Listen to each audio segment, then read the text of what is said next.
Sean Diddy Combs has just filed a brand new bid to get out of jail before his sentencing in a few months. From arguing he shouldn't be locked up for his swinger lifestyle, to highlighting the atrocious conditions at the MDC, to addressing allegations of violence, he is fighting for his life in this new letter to the judge. The moment a story like this breaks, everything tightens. The air outside the walls shifts. Inside, it turns suffocating. When word spreads that something terrifying may have happened behind bars. Released from jail. I know I've asked that question before so many different times here on Sidebar, but we have right now a brand new request from his legal team, a brand new filing from his defense team arguing for why he should be released now after that monumental verdict in his criminal case several weeks ago.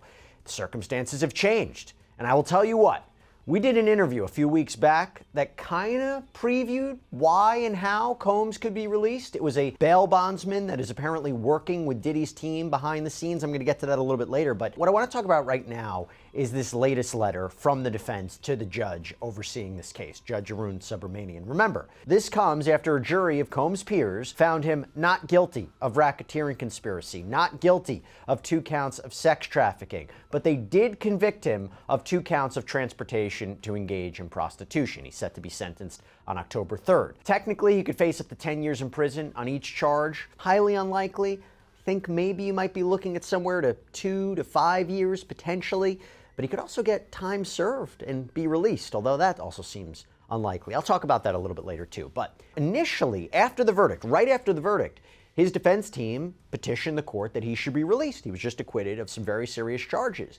The judge denied it. The judge denied Combs bail once again. And remember, this comes after he was rejected bail multiple times since he was arrested back in September of 2024, highlighting the severity of the charges, the violence, and so forth. But now, this is different. Now, what is the defense arguing? I'm going to go over all this in the new letter. I'm going to give my take at the end about whether or not it's going to be successful and whether or not he will actually be released before sentencing in October. So, the defense begins by arguing that Sean Combs should be released in advance of sentencing, and the court has the power to do this. They have the authority, among other things, because you can clearly show, quote, that there are exceptional reasons why such person's detention would not be appropriate. So, what are those exceptions? What are those reasons? What are those circumstances that are exceptional? They highlight several things that we're going to get into. That the charges he was convicted of, we're going to call them the Mann Act violations. That's what it's called under the law. They're not as severe, they're not as egregious as other convictions in other cases. That the sheer fact that he's locked up at the MDC, the Metropolitan Detention Center, for the past 11 months, that in and of itself is a reason for him to be released. These are all exceptional circumstances, and I'm going to get into all the arguments. But first, they highlight the standard, and they argue that to be released under federal law, you need to show 2 conditions. First, the district court must find by clear and convincing evidence that the person is not likely to flee or pose a danger to the safety of any other person or the community if released. Second, it must be clearly shown that there are exceptional reasons why such person's detention would not be appropriate. Now, clear and convincing evidence is a lower standard, by the way. It's not like beyond a reasonable doubt. Anyway, basically, you have to show he's not a flight risk, he's not a danger, and you have to show there are particular, exceptional, unique reasons for why detaining Combs is wrong. We're going to start with the exceptional reasons justifying his release. And they begin by trying to define, well, what exactly is exceptional circumstances? What does that mean? And they argue that case law suggests a court has a lot of discretion to determine whether a particular set of circumstances qualifies as exceptions. And they say, look, Sean Combs, his case, so different from other ones. There has never been, according to them, a Mann Act prosecution like this one before. And this is how they lay it out. Quote, there has literally never been a case like this one, where a person and his girlfriend arrange for adult men to have consensual sexual relations with the adult long-term girlfriend as part of... Panic doesn't wait for confirmation. It doesn't wait for official statements. It moves instantly, feeding on uncertainty and fear. Life inside confinement is already built on tension. Every sound matters. Every movement is measured. Every interaction carries weight. So when reports emerge suggesting a violent incident, the idea that someone's safety may be at risk becomes more than speculation. It becomes a warning signal, a reminder that control inside those walls is always fragile. The public often imagines prison as static, locked doors, routine schedules, predictable days. But the truth is the opposite. It's dynamic in the worst ways. Power shifts constantly. Alliances form and dissolve. Respect is negotiated minute by minute. One misunderstanding can turn into a confrontation before anyone has time to react. When panic sets in, it's rarely because of a single event. It's because of what that event represents. A breakdown, a failure of Ventura consistently expressed interest and enthusiasm in her intimate life with Combs, including what they called freak-offs. Jane and Sean Combs had threesomes too.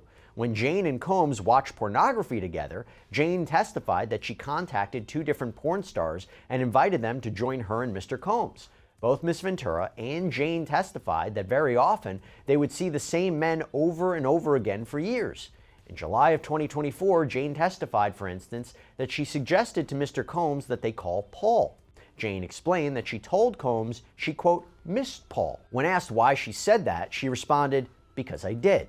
This was a lifestyle, one that both Miss Ventura and Jane chose, one they all, as grown adults, had a right to choose. Like many aspects of sex and intimacy, it was not without its complications, its bouts of jealousy, and at times, its frustrations.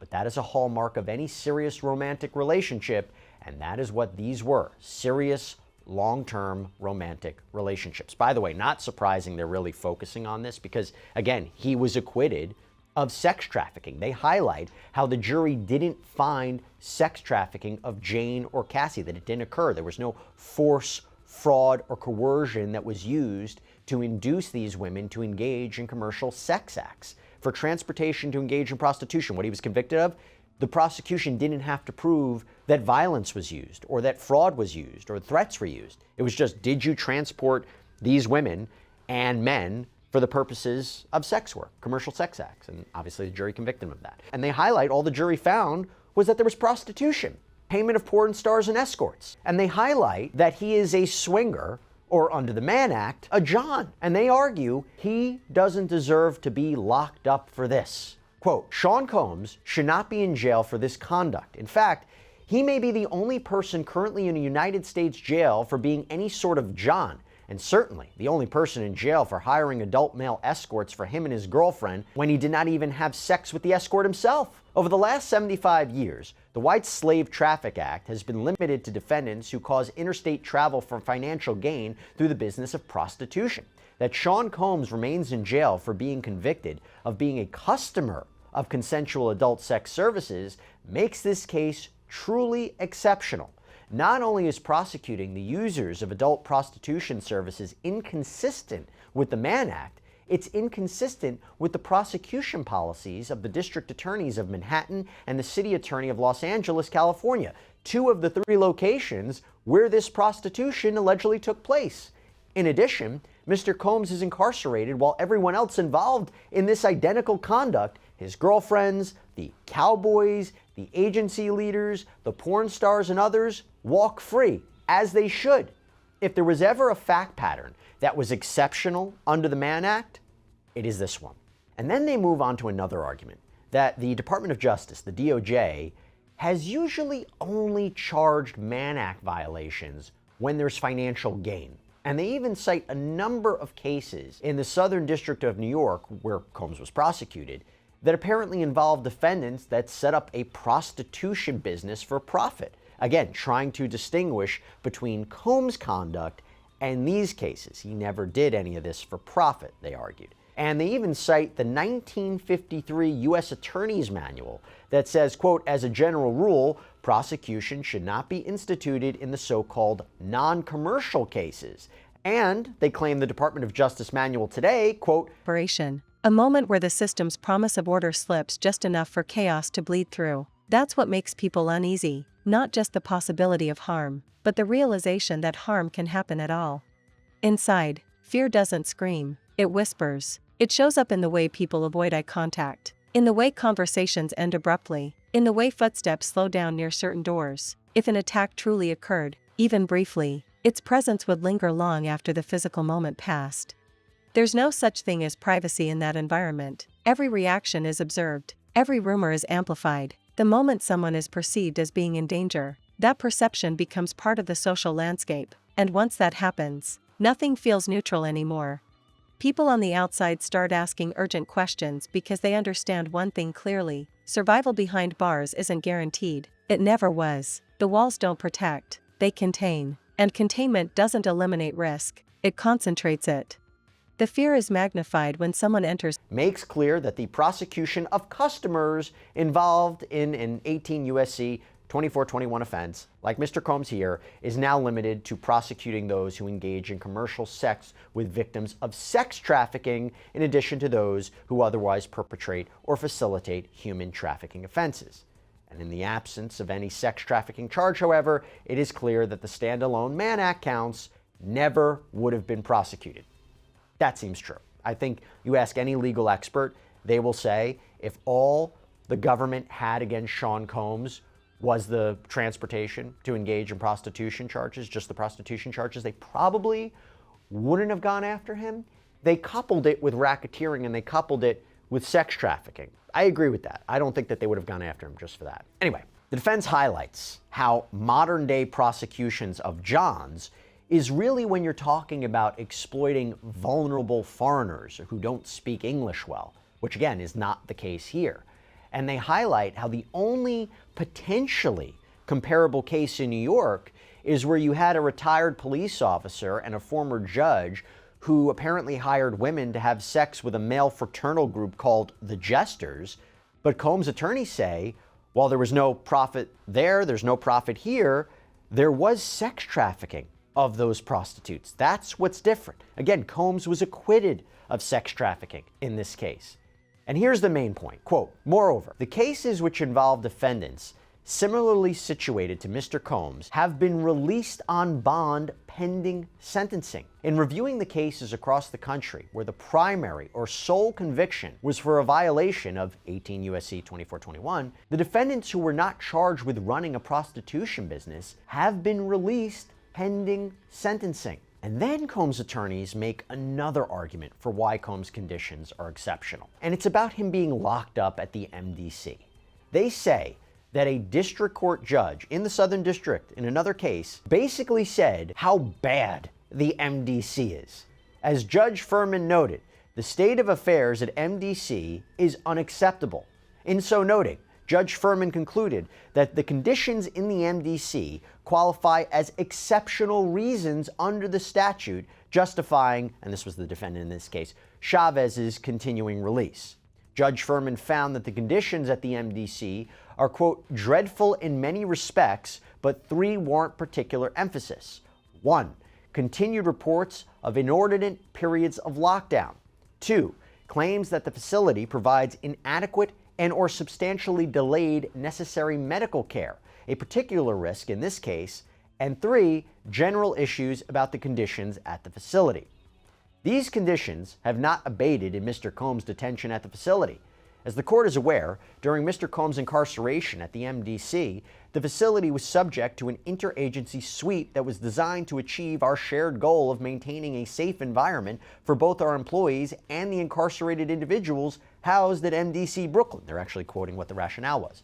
In other words, there is a significant issue at the MDC related to the safety of employees and incarcerated individuals that require outside law enforcement action from multiple agencies to address. Importantly, MDC, as a jail, has a significant law enforcement presence within its walls 24 hours per day that are equipped with investigatory and often unregulated authority. Thus, the requirement of outside law enforcement Confinement with a history that makes them stand out. Attention is a liability. Familiarity breeds resentment. Difference invites scrutiny. In a place where sameness is safety, being known can be dangerous. If panic spread inside after an incident, it wouldn't look dramatic. It would look quiet, controlled, tight-lipped, people pulling back into themselves, guards becoming more visible, movement becoming more restricted, the environment responding defensively, as it always does when something goes wrong. The idea of life being in danger isn't just about physical injury, it's about sustained exposure to threat, living every hour knowing that something could happen without warning, that the rules don't always protect you, that intervention might come too late or not at all. That's the reality people struggle to confront. Confinement removes buffers. On the outside, danger is dispersed. Inside, it's concentrated. There's nowhere to escape tension, no space to reset, no way to disappear.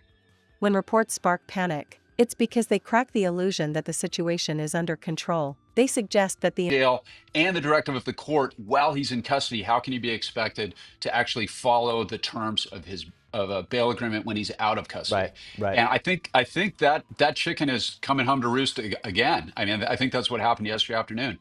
That any judge who has a criminal defendant who behaves like that is an affront to the court itself. It's disrespectful to the Sure. court, and it's almost like he couldn't get out of his own way there at the beginning. But he had an excellent defense team.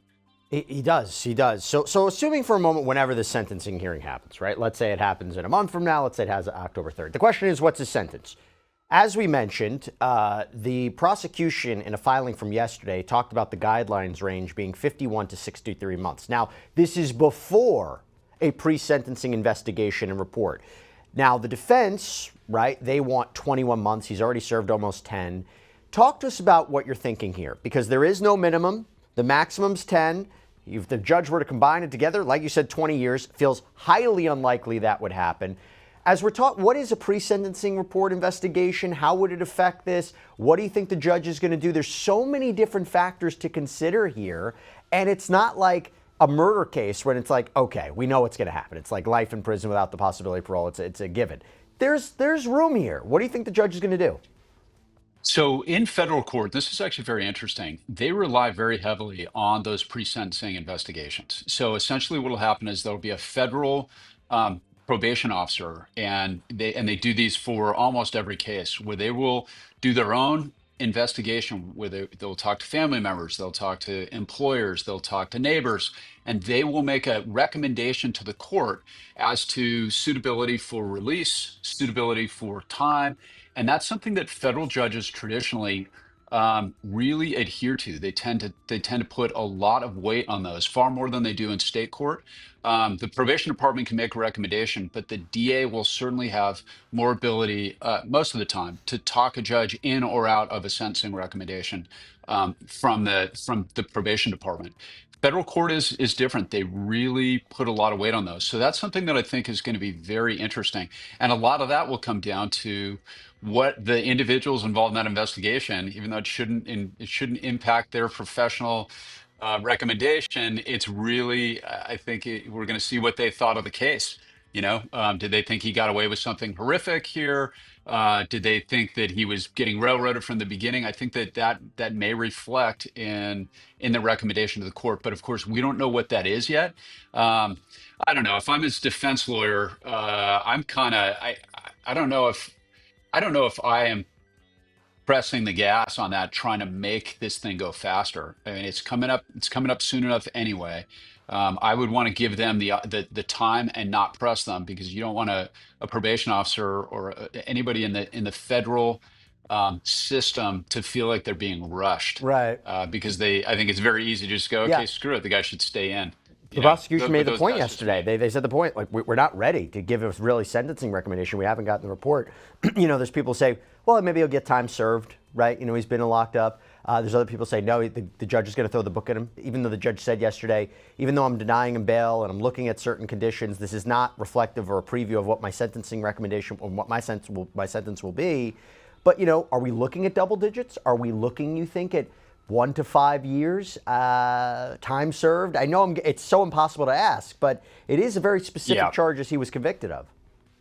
Yeah, we're not looking at double digits. Okay. I cannot imagine the court imposing that. And remember, because this environment is unstable, that safety is conditional, that even those under constant supervision are not immune to harm. Urgent questions follow because people want certainty where none exists. Was it real? Was it exaggerated? Was it contained? Is it over? But inside, none of those questions matter as much as one simple fact: the fear has already entered the space. Once fear enters, it changes behavior, it changes posture, it changes how people breathe, it changes how they sleep, even if nothing else happens. The psychological impact is immediate and lasting. The most disturbing part is how quickly the world outside moves on. A headline appears, a conversation spikes, then attention shifts. Inside, nothing shifts. The same walls, the same faces, the same underlying tension.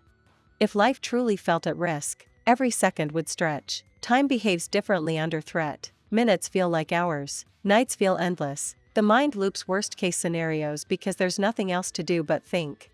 People underestimate how exhausting. This law is so old, and we're in an age of Uber. So literally, somebody in New York City, a man or a woman who engages the services of a sex worker who lives in New Jersey, and if they pay for their Uber, that technically is a Mann Act violation.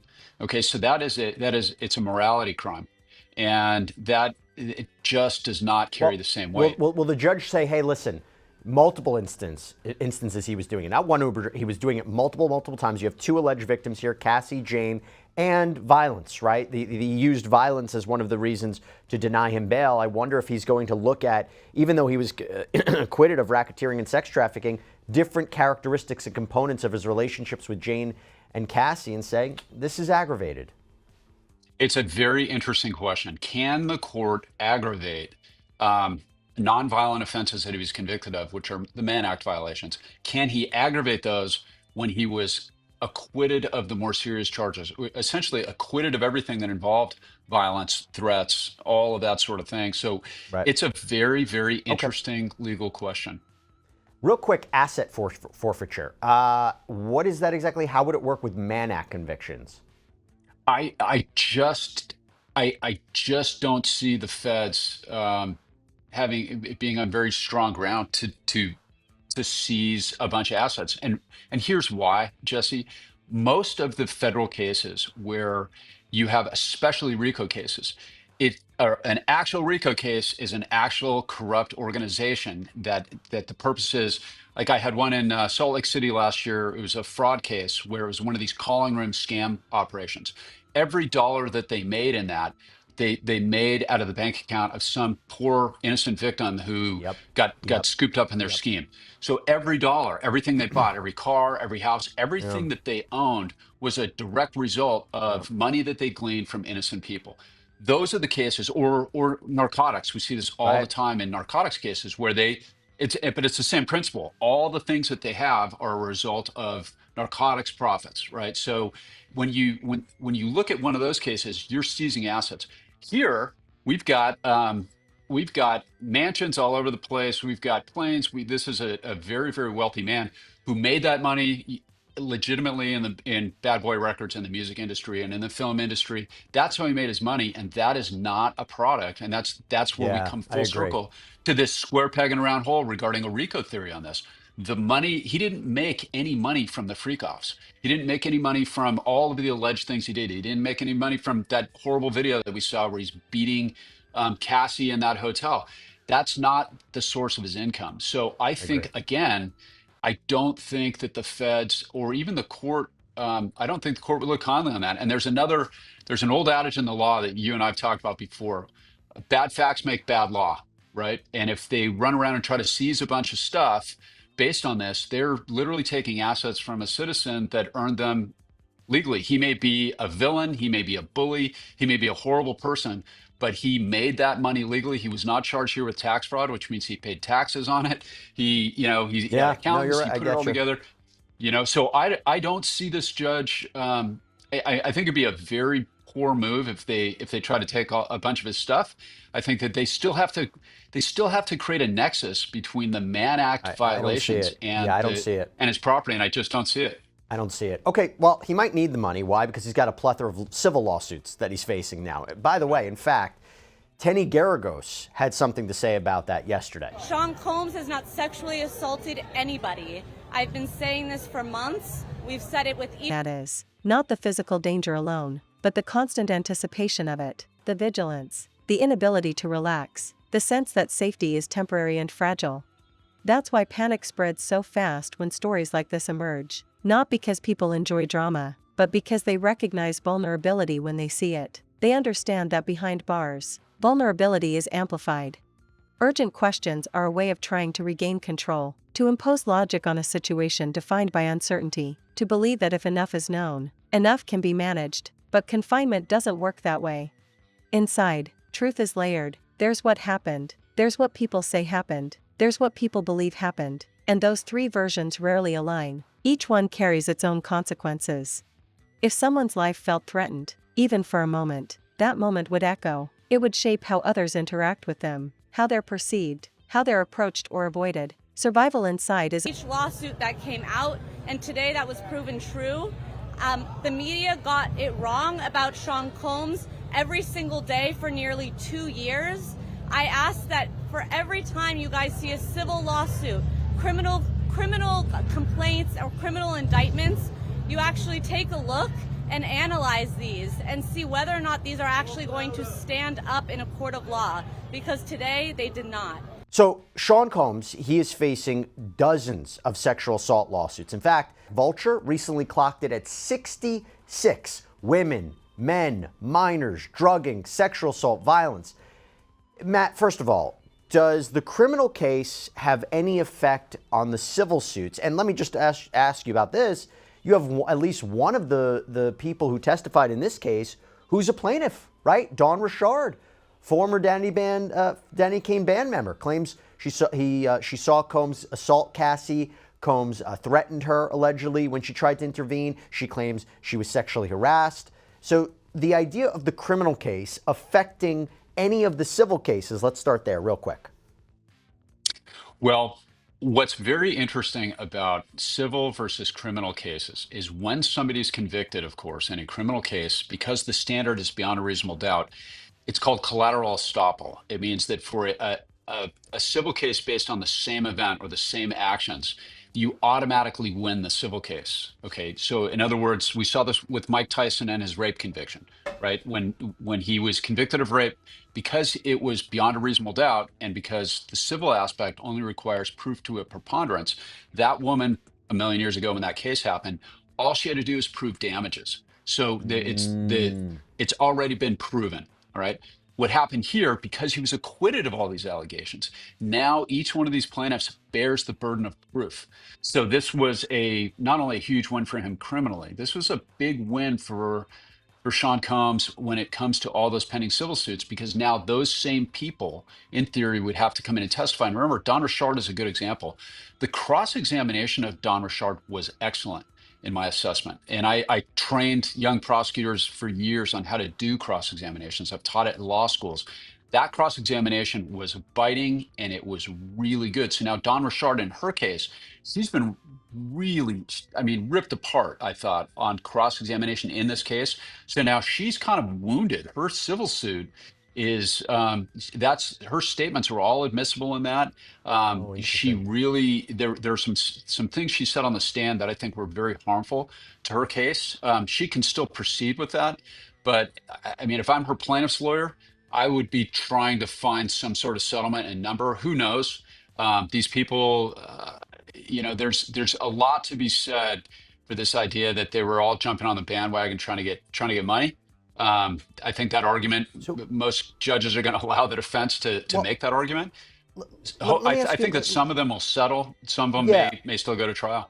Well, let me ask you this real quick. If they don't settle, real quick, would he just try to get rid of them as quickly as possible? Does he say, first argument is I'm going to try to, anybody who's suing me under a pseudonym, I'm going to try to convince the court that they can't proceed under a pseudonym, because if they now have to reveal their names, maybe they'll be like, okay, I don't want to move forward. Or does he just move for a motion to dismiss on all of them? Can he try to group them together? I know I'm asking like complicated, like how to deal with 66 lawsuits at once, aside from the money that's going to go into it. Yeah. Each one of those cases will have its own. As much about perception as it is about reality. That's what makes these situations so terrifying. Not the singular event, but the ripple effect. The way one incident can alter an entire environment. The way fear becomes normalized. People want reassurance because they want to believe there are limits, that lines exist, that some threshold won't be crossed. But history has shown again and again that confinement is unpredictable. Behind bars, danger doesn't always announce itself loudly. Sometimes it arrives quietly, disguised as routine. That's what keeps everyone on edge. The knowledge that calm doesn't equal safety. When panic erupts, it exposes a deeper truth. Confinement is not just punishment. It's exposure. Exposure to others' stress, anger, desperation, and fear, all concentrated in one place. Inside those walls, there are no escape routes, no timeouts, no reset buttons. Every day starts and ends in the same place. And if something goes wrong, you carry it with you everywhere you go. Whether exaggerated or accurate, the existence of these reports changes the narrative. It shifts perception. It highlights how quickly circumstances can spiral once someone is removed from their old world and placed into a system that doesn't care about context. The fluorescent lights never turn off completely, the noise never fully stops, and once fear enters that space, it becomes part of the routine, another weight to carry, another thing to manage. For people watching from the outside, it's a reminder that prison is not just a sentence, it's an environment that tests mental and emotional limits in ways few truly understand. That's why stories like this resonate so deeply. They force people to imagine what it's like to live without control over your own safety, to rely on systems that can fail, to exist in a space where survival is never assumed. The urgent questions may never be fully answered, official narratives may smooth edges, details may remain vague, but the impact is already done, the idea has been planted, the fear acknowledged. And once that happens, there's no undoing it. Behind bars, perception becomes reality, panic becomes atmosphere, and the sense of danger, real or perceived, becomes part of everyday life. That's the terrifying truth behind situations like this, not just the possibility of violence, but the certainty of vulnerability, a reality where safety is not a given, and every day requires endurance. That's what leaves people shaken, not the headline itself, but what it reveals about life inside, a place where control is fragile, fear is constant, and the line between order and chaos is thinner than anyone wants to admit.